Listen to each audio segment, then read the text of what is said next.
पौष मास की सफला एकादशी व्रत कथा।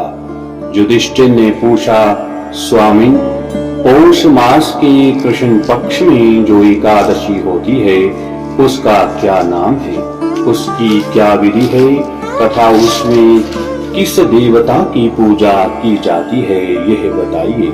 भगवान श्री कृष्ण जी ने कहा, राजेंद्र बतलाता हूँ, सुनो। बड़ी बड़ी दक्षिणा वाले यज्ञों से भी मुझे उतना संतोष नहीं होता जितना एकादशी व्रत के अनुष्ठान से होता है।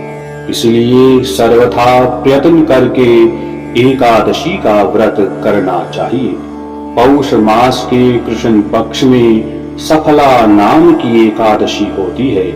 उस दिन पूर्वोक्त विधान से ही विधि पूर्वक भगवान नारायण की पूजा करनी चाहिए। एकादशी कल्याण करने वाली है, अतः इसका व्रत अवश्य करना चाहिए। जैसे नागों में शेषनाग, पक्षियों में गरुड़, देवताओं में श्री विष्णु तथा मनुष्यों में ब्राह्मण श्रेष्ठ हैं, उसी प्रकार संपूर्ण व्रतों में एकादशी तिथि का व्रत श्रेष्ठ है।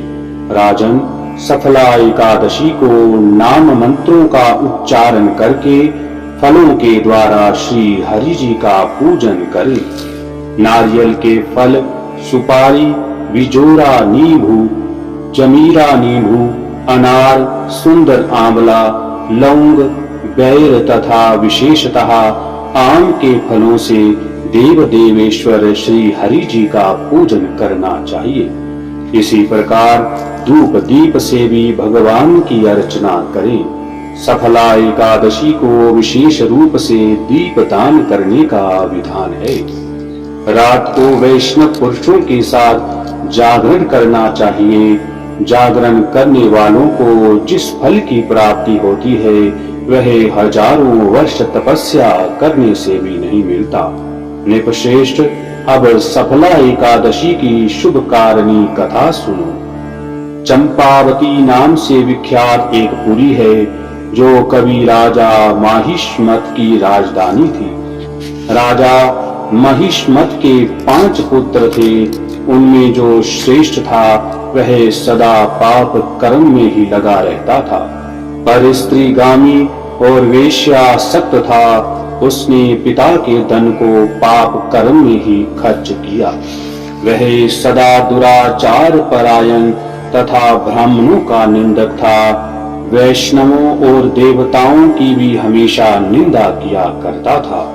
अपने पुत्र को ऐसा पापाचारी देखकर राजा महिष्मत ने राजकुमारों में उसका नाम लुम्बक रख दिया। फिर पिता और भाइयों ने मिलकर उसे राज्य से बाहर निकाल दिया। लुम्बक उस नगर से निकलकर गहन वन में चला गया। वहीं रहकर उस पापी ने प्रायः समूचे नगर का धन लूट लिया। एक दिन जब चोरी करने के लिए नगर में आया तो रात में पहरा देने वाले सिपाहियों ने उसे पकड़ लिया, किंतु जब उसने अपने को राजा महिष्मत का पुत्र बतलाया तो सिपाहियों ने उसे छोड़ दिया। फिर वह पापी वन में लौट आया और प्रतिदिन मांस तथा वृक्षों के फल खाकर जीवन निर्वाह करने लगा। उस दुष्ट का विश्राम स्थान पीपल वृक्ष के निकट था। वहां बहुत वर्षों का पुराना पीपल का वृक्ष था। उस वन में वह वृक्ष एक महान देवता माना जाता था। पाप बुद्धि लुम्बक वहीं निवास करता था। बहु दिनों के पश्चात एक दिन किसी संचित पुण्य के प्रभाव से उसके द्वारा एकादशी के व्रत का पालन हो गया।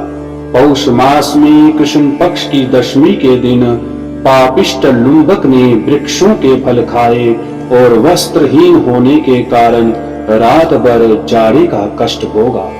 उस समय ना तो उसे नींद आई और ना आराम ही मिला। वह निष्प्राण सा हो रहा था। सूर्योदय होने पर भी उस पापी को होश नहीं हुआ। सफला एकादशी के दिन भी लुम्बक बेहोश पड़ा रहा।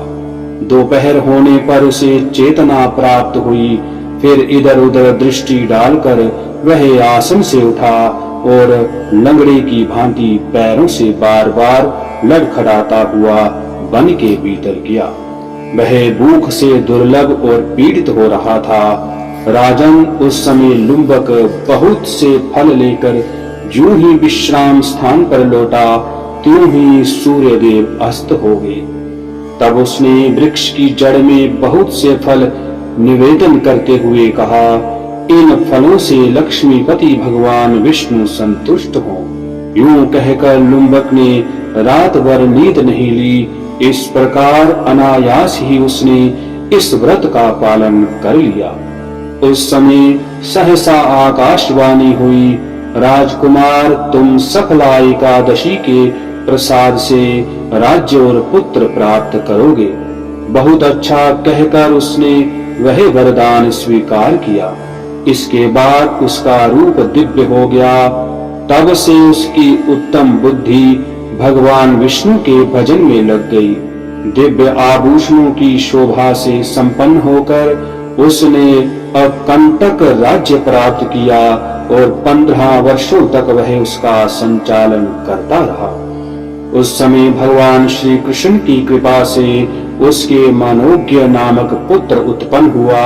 जब वह बड़ा हुआ तब लुम्बक ने तुरंत ही राज्य की ममता छोड़कर उसे पुत्र को सौंप दिया और वह भगवान श्री कृष्ण के समीप चला गया, जहां जाकर मनुष्य कभी शोक में नहीं पड़ता। राजन, इस प्रकार जो सफला एकादशी का उत्तम व्रत करता है, वह इस लोक में सुख भोग कर मरने के पश्चात मोक्ष को प्राप्त होता है। संसार में वे मनुष्य धन्य है जो सफला एकादशी के व्रत में लगे रहते हैं। उन्हीं का जन्म सफल है। महाराज, इसकी महिमा को पढ़ने, सुनने तथा उसके अनुसार आचरण करने से मनुष्य राजसूय यज्ञ का फल पाता है। जय श्री